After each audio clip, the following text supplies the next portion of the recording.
നല്ലൊരു ഇൻഡക്ഷൻ ബിരിയാണി നമുക്ക് ഉണ്ടാക്കുന്നത്. ഞാൻ ഓൾറെഡി ചിക്കൻ കറി ഉണ്ടാക്കി വെച്ചിട്ടുണ്ടായിരുന്നു. ആ ചിക്കൻ കറി ഞാൻ പറ്റിക്കാട്ടോ ചെയ്തത്. ചിക്കൻ കറി ഉണ്ടാക്കുന്ന ഡീറ്റെയിൽ വീഡിയോ ഞാൻ പിന്നെ ഒരു വീഡിയോയിൽ കാണിച്ചു തരാം. ചിക്കൻ കറി ഏത് ഇൻഡക്ഷനിലും ഉണ്ടാക്കാം, പക്ഷെ ബിരിയാണി ഇങ്ങനെ വഴറ്റാനൊക്കെ നോൺ സ്റ്റിക്കിന്റെ ഇൻഡക്ഷൻ കിട്ടും, അതാ നല്ലത് കേട്ടോ. അപ്പൊ കുറച്ച് ഫ്ലേവറിന് കരിഞ്ഞ ഉള്ളി എടുത്തിട്ട് താഴെ, പിന്നെ കുറച്ച് പുതിന, പിന്നെ കുറച്ച് മസാല ഇട, എന്നിട്ട് അതിന്റെ മേലെ ഞാൻ കുറച്ച് ബിരിയാണി റൈസ് ഇതാക്കാം. ബിരിയാണി റൈസ് ഞാൻ ഓൾറെഡി ഉണ്ടാക്കി വെച്ചിട്ടുണ്ടായിരുന്നു, അത് ഞാൻ കാണിച്ചു തരാൻ മറന്നു. ഞാൻ മൊത്തം ഡീറ്റെയിൽ വീഡിയോ ഒരു പ്രാവശ്യം കൂടി ഇടാം, ഞാൻ മറന്നത് എടുക്കാൻ വേണ്ടിയിട്ട്. അപ്പോൾ ഇങ്ങനെ ലെയറാക്കി ഇങ്ങനെ ഇടാം.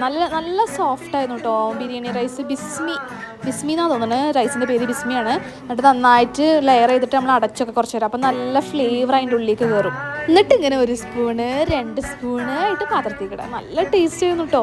ഞാൻ അത്താഴത്തിനും കൂടി കഴിക്കാൻ വേണ്ടി എടുത്തുവെച്ചായിരുന്നു, പക്ഷെ ഞാൻ ഫുൾ അപ്പം തന്നെ ഇരുന്നത്. അത്രയ്ക്ക് നല്ല ടേസ്റ്റ് ആയിരുന്നു.